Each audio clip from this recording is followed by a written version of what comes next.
The recent targeting of one Indian blockbuster film, The Kashmir Files, by Israeli filmmaker Nadav Lapid at a film festival had the Indians erupt in outrage. A film they approved of, based on real events, being branded vulgar and propaganda. But this discussion has also brought focus now to a rising Indian cinema approved by its people, recognized by other nations, and also no more begging for others' validation. In this episode of Homeland. Indian films are increasingly being screened on the big screens worldwide. It's a new style of storytelling emerging and getting noticed, not by virtue of star power, but by script power. Blockbuster like the RRR starring Junior NTR and Ram Charan won the Best International Feature at the Sunset Circle Awards 2022. The topic is not new. It's about Indians fighting the British and has been narrated over the years. But the storytelling style, infused with inspiration from historical epic, that was new. Pushpa, releasing in Russia in December, the Russian dub of a South Indian movie. How amazing is that? Kantara, released in Japan, is the 9th highest grossing South Indian film worldwide. In fact, the global business split of Kantara is close to 400 crore rupees in India and about 37 crore rupees overseas, which means $4.60 million. After the COVID pandemic, concerns were high about the future prospects of the Indian film industry. But 2022 turned out to be an excellent year, not just for the variety, for the revenue, for the global appreciation, but also in the manner in which stories are being told. Local, cultural stories, Indian-style storytelling, not dependent on faces. For example, from Bhool Bhulaiya, the Kashmir Files, the KGF or the Kantara or any other film, the essence this year has been of ground connect. Can it be that superstar Amitabh Bachchan's angry young man style over local real issues, or Rajesh Khanna's films of connecting to families, the kind of storytelling that's now beginning to resurface and with modern creativity? Now, since the past few years, just notice the change. Stree or Gangs of Wasipur, stories from the heartland, not seen as vanilla anymore. But it appears to be a delicious recipe, in fact. Kneading the dough of our traditional legends, cooking on a flame of strong script, sprinkling with a popular dance and drama of Indian cinema, and no foreign salt to taste or impress.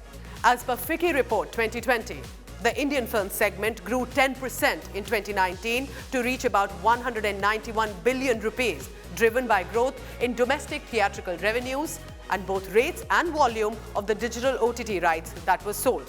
Domestic film revenues crossed 115 billion rupees. The gross box office collections for the Hindi films at 49.5 billion. This is the highest ever for Hindi theatricals in 2019. Now, of course, the Indian diaspora has also been a major contributor to the Indian cinema to hoist its flag over the global platform. Let's take a look one by one about the revenue. KGF, Chapter 2 worldwide grossed about 1,200 to 1,250 crore rupees. RRR worldwide about 1,150 crore rupees. Movie Vikram grossed about 400 to 500 crore rupees. Even Brahmastra, a slow start but then managed to bring about 425 crore rupees worldwide. What is the lesson here? Every story winning in theatres recently, lately, unlike reasons earlier, is about gripping and story holding the viewer, and most with the ground area connect. It's not just escapism or sadness. In the past few years, Indian audiences have promoted not just the Mumbai-based largely known Hindi industry, but collectively pushing cinema in other Indian languages too, and that is one of the reasons for our global success. So apologies to the West. Indian cinema is not just about poverty and sufferings and wildlife and accented dialogues. Indian directors have decided to take charge now, unite and tell their stories their way, proud of centuries of oral traditions. The West will now have to join this highway. Cinema, remember, is an integral part of Indian culture. The dance, drama, action. Why should it be like the British cinema or the Hollywood? Their technology, of course, way at par. Their resources, of course, way more stronger. But it's our creativity and diversity that makes us superior. And who decides that Hollywood is the best?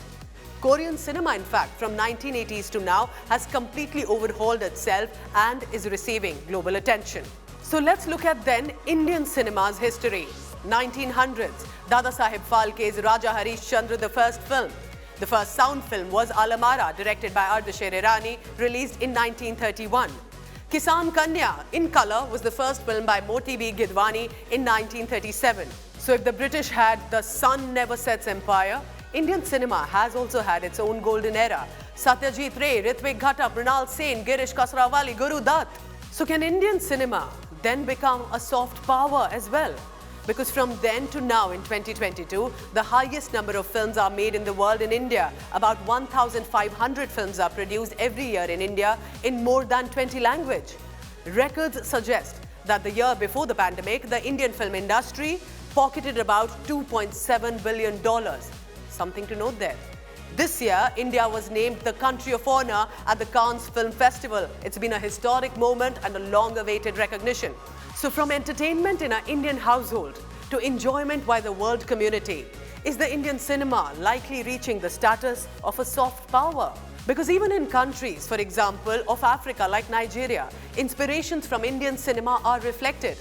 Latin America is starting to watch Indian cinema also now and catching its unique qualities. South Korea, China, Japan realizing that Indian films bring revenue and commercial success. Now recently, the Indian Council for Cultural Relations and Flame University in Pune even organized a seminar to discuss this. Can Indian cinema become a soft power? Here are some of the reasons of why possibly India is progressing in theatre and it must push harder. Unlike one style of cinema in other countries, it is India's cultural diversity reflected on the big screen and increasingly so. Tapping new markets. Indian cinema producers need to tap newer markets by providing subtitled versions in all neighborhood languages to reach, this time in a global world. Promotion. Music is the heartbeat of most Indian films, heard on streets, in restaurants, public spaces, domestic and abroad. This music connect brings borders closer.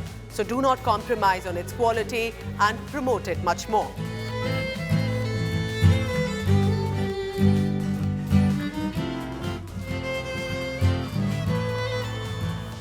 Use of technology. Technology advancement is taking place, but this is also Indian cinema's main barrier right now in reaching its pinnacle. Indian cinema needs to take lead with global collaborations of our storytelling and their technology for world cinema to realize our potential. Most important, balance the portrayal. Poverty deprivation is part of Indian reality, but let it not be exploited for business anymore. Existing appreciation for Indian cinema in the past few years needs to be pushed more now. Challenge any deep-rooted, narrow view that is usually taken with regard to looking at the Western cinema's approval. Now, the government says it is keen on making India a film destination and a post-production hub, which is most welcome because that's how you connect to the world stage. But this coordination with incentives need to now attract that world cinema and, importantly, the employment opportunities that also come with this large industry scale. So as I conclude, over now to the filmmakers. There are stories galore. You just need to tap into it and share it with the world. Thank you for watching.